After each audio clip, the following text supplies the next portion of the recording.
Oke, afirmasi itu ada kata-katanya, ada energinya. Iya. Tetapi kalau saya selalu menyarankan sertakan Allah dalam afirmasi Anda. Untuk nabrak alasan yang pertama, area kritis tadi itu loh Mas. Uang itu emang kertas. Tapi entah kenapa uang ini punya daya tarik. Karena yang dikatakan daya tarik adalah energinya. Gitu. Nah, kita bisa terhubung dengan uang ketika energi kita selaras dengan dia. Kemudian kalau nggak selaras dia berontak. Nabung pangkal kaya, dari mana rumusnya? Rumusnya dari mana? Yang benar tuh gerakkan uangmu, sedekah pangkal kaya, infak pangkal kaya. Nah, malam-malam saya selalu lakukan itu sampai sekarang. Masih cium-cium uang. Makasih Allah. Sampai sekarang? Sampai sekarang. Cium-cium uang? Iya. Terserah orang mau bilang apa. Tapi saya tahu, saya mencium uang ini sebagai bentuk rasa syukur saya kepada Allah. Nah, ini menarik ya. Saya tuh sebenarnya sama teman-teman di Ngaji Rasa Peduli itu kan berencana ke depan tiap bulan sekali itu memberikan bantuan, tetapi sifatnya sustainable gitu ya. Jadi berkelanjutan gitu. Tetapi ada sesuatu yang benar-benar mengganjal gitu. Saya melihat banyak orang-orang yang termarginalkan secara ekonomi gitu ya. Kalau dalam bahasa santri kaum mustadafin namanya ya. Nah, ini nih banyak dari mereka itu yang mati dengan cepat gara-gara dia kehilangan harapan gitu. Dia sudah nggak ada harapan gitu. Hendra kok nggak kesini lagi? Teman-teman Hendra nggak kesini lagi? Yang tadinya ngasih. Gitu. Yang tadinya dikasih gitu. Karena memang nggak ada yang ngasih misalnya kan ya. Jadi aku melihat ada beberapa case 2-3 gitu. Orang meninggal bisa aku amati karena dia sudah nggak ada harapan Pak. Dia nggak ada harapan sama sekali mau minta kepada siapa gitu. Mending mati aja daripada hidup seperti ini. Itu tuh banyak banget terjadi gitu. Nah, ini nih kadang memberikan sesuatu yang dilema Gus. Ini mau memberikan bantuan yang sifatnya untuk anak-anak karena dia masa depannya masih cerah, atau ke orang-orang yang benar-benar membutuhkan minimal untuk memberikan dia usia lebih panjang sedikit gitu. Dan bagaimana kalau dilemanya seperti itu? Pilihannya maksudnya? Iya. Saya lebih memilih yang nyambung hidup Mas. Oke. Gitu. Gambarannya begini Mas. Kadang kita berat banget ngeluarin 50.000 ya. Pernah sadar nggak dan pernah mengira-ngira nggak? Ternyata 50.000 ini yang menurut kita berdua aja deh Mas. Kecil banget lah jujur. Kecil banget. Tapi ada sebagian orang menganggap ketika disedekahkan diberikan. Ya Allah Mas, itu bisa nyambung hidup 2 hari Mas. Nah, itu maksud saya. Ya kalau saya lebih milih ini dulu Mas. Lebih milih hidup. Tapi begini, hidup itu memang seperti itu. Tapi kalau sudah ada gerakan niat yang kuat Mas, saya percaya banget pertolongan Allah. Tentara Allah akan Allah turunkan. Ya kalau misalkan itu dijadikan pilihan, insya Allah dua-duanya tercover Mas. Oke, Gitu. baik. Jadi kalau diutamakan yang mana, saya lebih mengutamakan yang itu. Nah, banyak teman-teman yang sudah mendengarkan kajian-kajian, diskusi-diskusi seperti ini Gus, tentang afirmasi, tentang loa, dan seterusnya begitu ya. Tapi endingnya dia mengatakan, aku loh sudah afirmasi terus, tapi nggak ada perubahan dalam hidup saya gitu.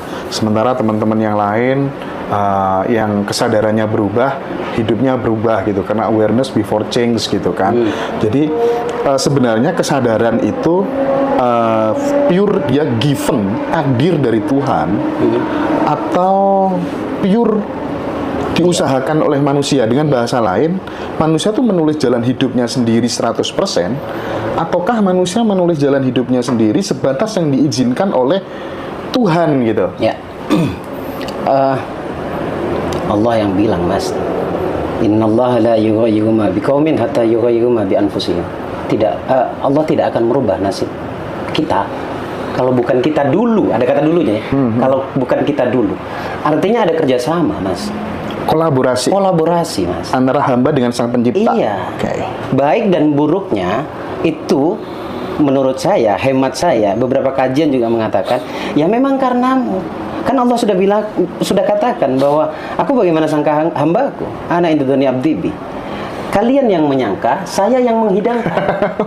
Sangka kalian apa? Jadi kalau bicara tadi pertanyaannya afirmasi, ya kan? Afirmasinya kenapa kok nggak terwujud? Ada 2 sebabnya. Satu, bisa jadi Anda selalu kritis dengan afirmasi Anda. Kedua, Anda bergantung pada kata-kata tersebut. Bergantung kepada kata-kata itu apa bergantung maksudnya? Pada afirmasi. Artinya, oke, afirmasi itu ada kata-katanya, ada energinya. Tetapi kalau saya selalu menyarankan sertakan Allah dalam afirmasi Anda. untuk nabrak alasan yang pertama, area kritis tadi itu loh Mas. Kalau sudah ada, misalnya contoh biasanya, saya berlimpah, kodrat datangnya dari Allah. Saya magnet uang, Allah cukupkan rezekiku. Saya penuh cinta karena memang saya ditakdirkan, dilahirkan dengan cinta. Coba barengi dengan spiritual, karena memang gini. Kenapa sih kok digiring ke sini Gus? Gitu pertanyaannya. Kita itu udah punya perjanjian sama Allah. Dari semenjak kapan? Dari semenjak ruh kita ditiupkan dalam rahim ibu. Alastu bi rabbikum, kata Allah. Si ruh ini menjawab, qalu bala syahidna. Itu sumpah, itu janji antara saya dengan Allah. Ketika keluar, ingkar Mas. Tapi enggak apa-apa, saya bilang enggak apa-apa. Ya namanya manusia bergaul. Tapi ada kalanya kalian harus kembali ke sini. Nah, saya mau menjadi teman kalian untuk kembali ke Allah. Balik ke Allah, selesai semua masalah. Gitu. Ya, balik lagi tadi sesuai data. Tapi kan kita datanya memang data spiritual itu. Balik ke situ. Gitu. Jadi tadi pertanyaannya, purekah dari Allah atau purekah dari program sendiri, kerjasama, kolaborasi jawabannya. Sip. Nah, masa nggak mau kolaborasi sama Allah? Oh keren loh. Allah sudah ajang jembar kebahagiaan untuk kita. Semakin kesini saya semakin berpikir ke situ juga sih, bahwa memang tetap ada peran sang kecerdasan tanpa batas ini tadi. Data jenengan kan itu Mas. Iya. Balik ke Allah. Tapi ya kalau kita lihat gitu ya, misalnya uang kertas gitu ya, uang kertas semakin kecil gitu ya, gambarnya kan wajahnya semakin cemberut gitu ya. Semakin besar semakin ada senyumnya gitu. Itu kira-kira maknanya apa? Itu satu. Yang kedua, uang itu suka orang yang karakteristiknya seperti apa gitu yang disukai oleh uang gitu. Ya, energi apa yang disukai oleh uang? Nah, lebih tepatnya begitu. Energi bahagia. Saya jawab dulu itu ya. Energi syukur, energi sedekah, ya, energi penerimaan. Syukur itu bisa senang, tapi belum tentu bisa nerima. Energi penerimaan. Kemudian energi, kalau bicara secara keseluruhan, energi positif. Gitu. Jadi saya kemarin bahas, uang itu emang kertas. Tapi entah kenapa, uang ini punya daya tarik. Karena yang dikatakan daya tarik adalah energinya. Gitu. Nah, kita bisa terhubung dengan uang ketika energi kita selaras dengan dia. Kemudian, kalau nggak selaras, dia berontak. Sifatnya uang itu berpindah, Mas. Bergerak, bukan diem. Jadi saya selalu sangat tidak setuju ketika ada sebuah prinsip menabung pangkal kaya. Dari mana rumusnya? Rumusnya dari mana? Yang benar tuh gerakkan uangmu, sedekah pangkal kaya, infak pangkal kaya. Gitu. Kita menjadi pipa, menjadi saluran daripada uang. Nah, pipa kalau kesumbat gimana? Bocor, Mas. Betul. Kadang-kadang bocornya karena sakit harus keluar uang, mobil ketabrak harus keluar uang gitu. Itu kepaksa sebenarnya karena berontak uang itu. Teman-teman di TikTok, kita off dulu supaya videonya ini nanti downloadnya di TikTok biar bisa dinaikkan lagi di YouTube. Jadi nanti kita langsung mulai lagi ya. Aku offin dulu ya teman-teman yang di TikTok ya. Nanti langsung join lagi ya. Videonya Mas Hendra di YouTube nggak pernah ada potong-potongan ya? Ada pembicaranya harus punya jam terbang nanti. Oke. Lanjut Mas Hendra. Lanjut. Nah, sekarang terkait dengan ini Gus, saya pengen mulai masuk ke loa dan magnet uang gitu ya. Karena ini Gus gitu ya, identik dengan amalan kan. Iya, amalan gitu. Even amalan itu juga nggak bisa jadi kenyataan kalau nggak ada data, nggak jadi program gitu ya. Nggak bisa ya Gus ya? Bisa. Clear ini ya? Clear kalau ini. Walaupun dibilang Gus, enggak. Kalau bagian ini saya clear. Kalau Anda nggak punya data di wiritan, terus percaya kata saya bahwa wiritan bisa membuat Anda begini juga nggak akan jadi karena datanya nggak ada. Nah sekarang ada nggak sih amalan gitu yang itu membuat diri kita itu menjadi magnet uang gitu? Kita tahu kalau magnet itu kan nggak perlu bingung cari kemana-mana, itu pada dekat semuanya kan. Nah itu bagaimana Gus? Masih stream? Iya masih dong. Oke, lanjut. Jadi gini, apa tadi sorry?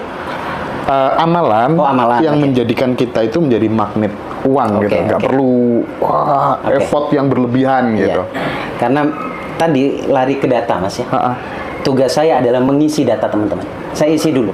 Saya buat pemahaman dulu. Saya gencar di video YouTube untuk itu, supaya lebih dekat kepada amalan. Dan dikasih foto uang yang banyak ya. Itu identik kalau channel saya emang begitu gitu ya. Nah, gini. Amalan itu kan kumpulan dari kata jadi sebuah kalimat. Ataupun hanya satu kata, jadilah amalan.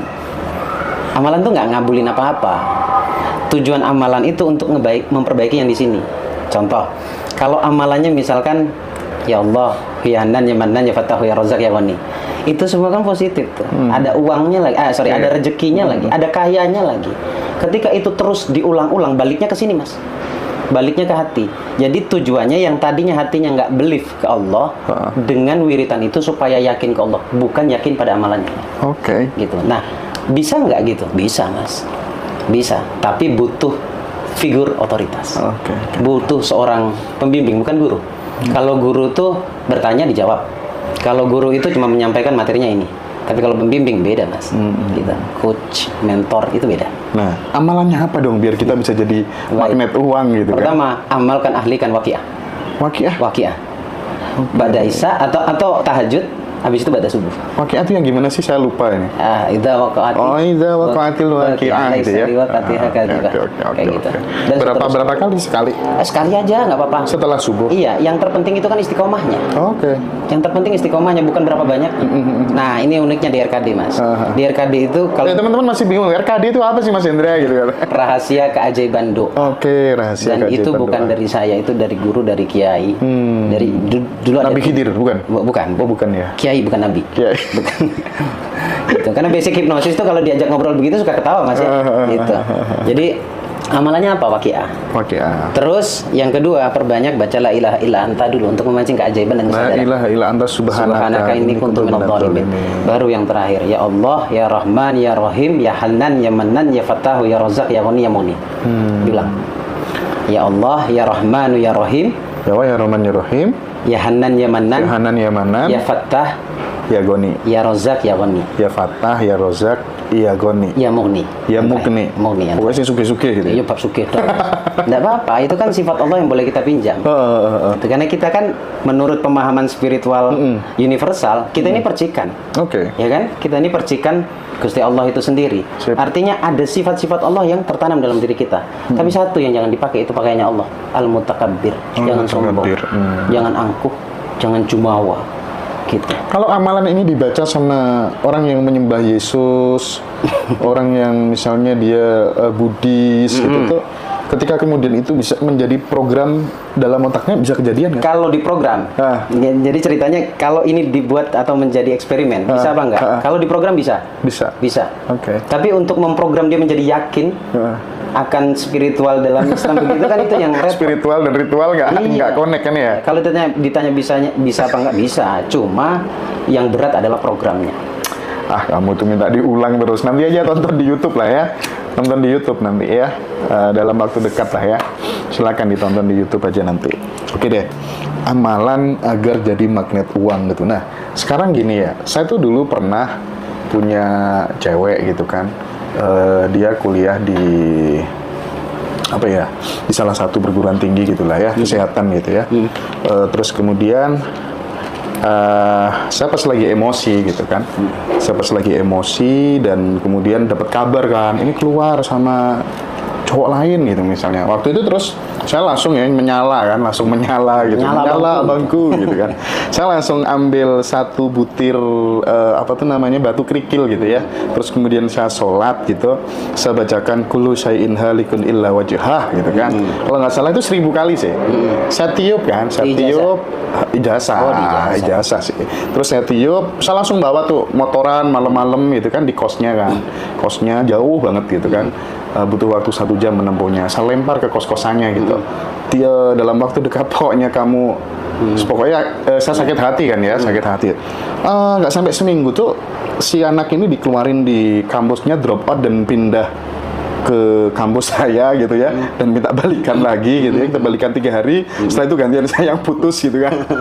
Terus ajarin ke dia harusnya Mas, ngambil kerikil yang dikerjain. Enggak, maksud saya, kenapa cara kerjanya kok bisa terjadi seperti itu tuh bagaimana gitu loh. Makanya tadi saya tanya, saya potong kompas tadi, di ijazah Mas. Iya sih, ijazah ya. Figur otoritas berarti ya. Oke, oh gitu ya. Masa iya seorang Mas Hendra akan percaya pada kerikil? Iya kan?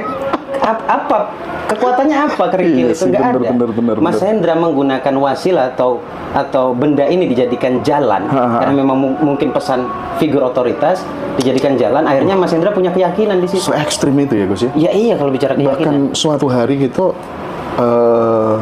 ya ini mungkin agak waktu saya dulu masih nakal kan ya, sakit hati gitu kan, rumah tangga aja bisa rusak gitu. Bisa rusak. Di konten sebelumnya kan saya nanya, Mas Hendra, kita berkonflik, saya nggak tahu apa-apa, tapi karena saya hidup di lingkungan mistis, saya lemparin rumah Mas Hendra dengan telur busuk, dengan paku, dengan kembang dan sebagainya. Mas Hendra bangun, padahal saya habis itu pulang tidur. Habis itu Mas Hendra sakit. Yang bikin sakit siapa? Pikirannya kan? Iya, pikirannya sendiri. Keyakinannya, belief systemnya. Tapi yang tidak akan pernah bisa lepas pengaruh besarnya adalah figur otoritas, pembimbing, guru. Jadi fungsinya figur otoritas atau guru itu seperti itu ya, Gus ya? Untuk support keyakinan. Meskipun banyak yang terjebak di guru spiritual palsu. Oh iya, banyak banget. Dan banyak yang ngadu ke saya begituan. Oh gitu ya? Ngadu ya? Iya, tapi saya bilang jangan pernah gini, misalkan Mas Hendra nih peserta misalkan ya. 4 kali sudah belajar kepada seseorang. Ini fair, saya juga katakan di channel YouTube saya. 4 kali Mas Hendra belajar di tempat orang. Kemudian ke-5 kalinya ke saya terus terkabul doanya. Maaf, saya cuma dapat ampasnya Pak Mas Hendra. 4 orang ini adalah orang yang sangat sangat membantu banget dalam proses. Jadi jangan, saya paling nggak suka kalau misalkan belajar ke saya lalu nyebutin si fulan. Rumah saya bukan untuk ngegibah orang. Jadi apapun pengalamanmu harus benar-benar dihargai, dicintai, dipeluk, supaya kemudian pengalaman juga menghargai dirimu. Iya, itu gurumu. Satu huruf kata Sayyidina Ali. Sip. Berguru kepadamu, aku berhak menjadi hamba bagimu. Jadi pengikut maksudnya. Iya. Di channelnya Gus Baraja pernah bicara tentang tempel diajak bicara gitu. Ini soal law of attraction gitu. Itu apa fungsinya? Tempel uang bisa, benda yang diinginkan bisa. Untuk tempel di mana? Di dahi. Kalau di dahi itu kayaknya jangan ke saya Mas. Nanti takutnya dibawa ke jalan-jalan ke. Iya. Tempelnya di mana? Ditempel di area-area yang paling intens dilihat. Misalnya dinding kamar tidur gitu ya? Bisa. Di kamar gitu ya? Kalau dinding kamar tidur jangan, mendingan di atasnya langit-langit. Ketika tidur pasti ngelihat. Oh. Gitu. Ekstrimnya begitu. Saya melakukan sebenarnya. Diajak bicara? Iya, nggak perlu. Kalau yang dilakukan Gus Baraja sendiri gimana? Waktu itu apa yang ditempel? Pertama saya tempel uang, karena memang bukan istrinya uang. Yang sekarang bukan? Saya tempelin uang di jidatnya dia. Gitu. Nah, saya tempelin uangnya dengan harapan saya mengulang-ulang itu di pikiran saya, mendengar, melihat, mendengar, merasakan. Nah, mendengar itu fasilitasnya berbicara dengan uang. Bicara dengan uang itu maksudnya kita sebenarnya esensinya bicara pada energinya. Kita ini energi. Saya udah bahas itu di channel YouTube saya. Uang itu juga energi. Satukan itu. Bicara. Jadi kayak misalkan ketika keluar uang, terima kasih ya Allah atas keberadaan uang ini, aku bisa membeli sesuatu. Keluar kan berarti kan? Ketika uang masuk, makasih ya Allah, saya dapat rezeki. Nah, malam-malam saya selalu lakukan itu sampai sekarang. Masih cium-cium uang. Makasih ya Allah. Sampai sekarang? Sampai sekarang. Cium-cium uang? Iya. Terserah orang mau bilang apa. Tapi saya tahu, saya mencium uang ini sebagai bentuk rasa syukur saya kepada Allah. Gitu. Oke. Cek carkoni, Mas. Iya. Jangan cuma ujar nggak ngelakoni. Saya itu ngomong, saya lakoni. Gitu. Saya ngomong, saya lakoni. Gitu.